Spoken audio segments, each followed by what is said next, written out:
Morning, Professor Stoda. Oh, good morning, Carlos. How's your day going? It's pretty much like any other day, except I've been thinking about your last lecture. Chapter 5, How Experience or Practice Produces Somewhat Permanent Change in Behavior. Yeah, on the chapter of learning. Well, that lecture was on Monday, and all yesterday I kept noticing examples throughout my day. Interesting. How about you tell me about your day and how it went? Well, it started at 7:30 a.m. when I realized I was late for my sociology class. I was driving towards the campus when all of a sudden a car slammed its brake right in front of me. I later realized that the loud screeching noise from the tires of the car was the unconditioned stimulus. I associated the loud noise with fear because I was afraid I would actually run into the car. That's a great example of classical conditioning. The neutral stimulus is the car you were in, and the loud noise was the unconditioned stimulus. The fear of the noise was the unconditioned response, thus causing you to feel fear from the noise and linking it to crashing, which is a conditioned response. Do you remember about B.F. Skinner? Not really. Who is that? Well, B.F. Skinner was a behavioralist that strongly believed that psychologists needed to study measurable and observable behavior. This behavioralist studied Pavlov's classical conditioning and found a way to explain how the product of learning is created by all behaviors. He's the man that gave the name operant conditioning in place for learning voluntary behavior. He said things that people or animals do to operate is a voluntary behavior. Hence, voluntary behavior equals operant behavior. Now their learning process of behavior is operant conditioning. That was just the start of my day. Once I finally made it to campus, I walked into class late. I sat down out at the corner of my eye. A paper plane came across my face, and before it hits me, I bat it down. Isn't this an example of operant conditioning? The threat of an object coming towards me caused me to flinch and hit the plane down. Yes, it is a good example of operant conditioning.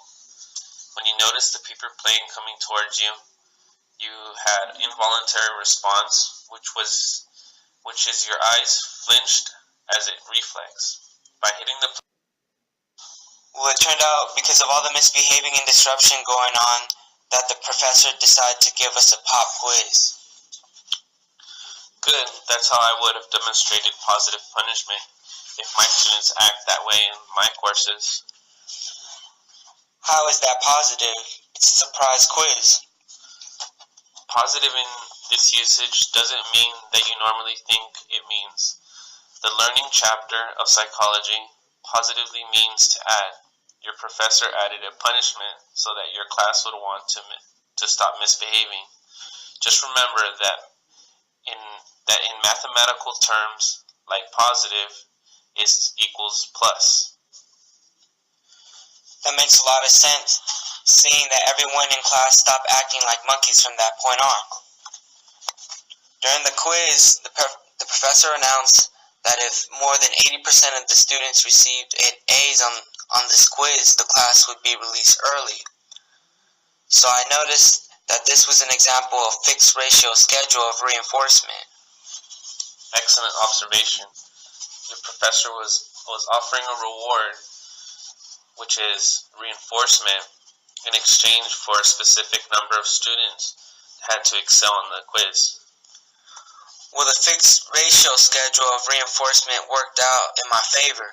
We succeeded on the quiz and were let out an hour in advance.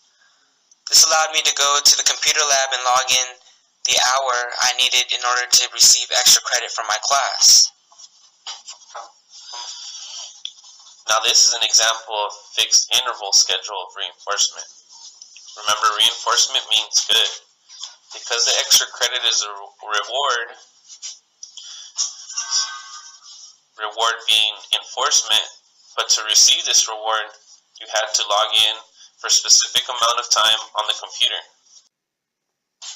I had to run to my next class just so I could make it in before the professor starts taking away points on my grade for being late.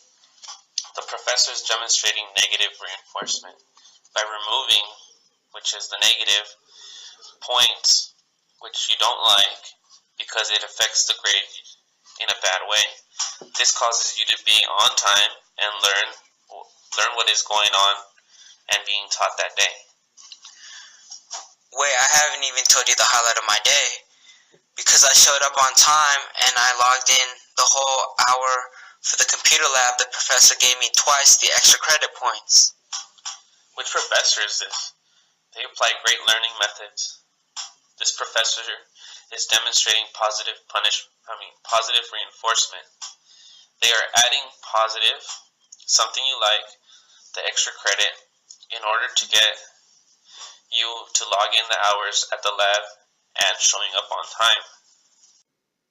She's Professor Reyes for my nutrition class. I just thought of another thing that happened to me yesterday. So later I went to the library to check out a book. The only thing was that someone else checked out the book I wanted. The librarian told me that it is scheduled to return in an hour. So I waited the hour for the book. Once I finally got the book, it only took me 5 minutes after checking out the book to get kicked out of the library for being disruptive. Have you ever heard anyone ever say learning it the hard way? Well, you just learned it the hard way. This is an example of negative punishment. The librarian took away, which is the negative, and the book as a punishment for disrupting the library.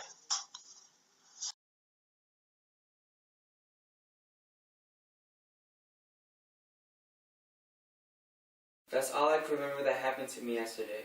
I'll tell you one thing though, because I was late and all my experience with timing yesterday, I know not to be showing up late anymore. Another example. This is conditioned emotional response. This is a type of classical conditioning. You learn from your fear of having a hectic day that you prefer to be on time, which in turn causes you to avoid stresses like having points taken away, and allows you to get rewarded for being on time, like extra credit.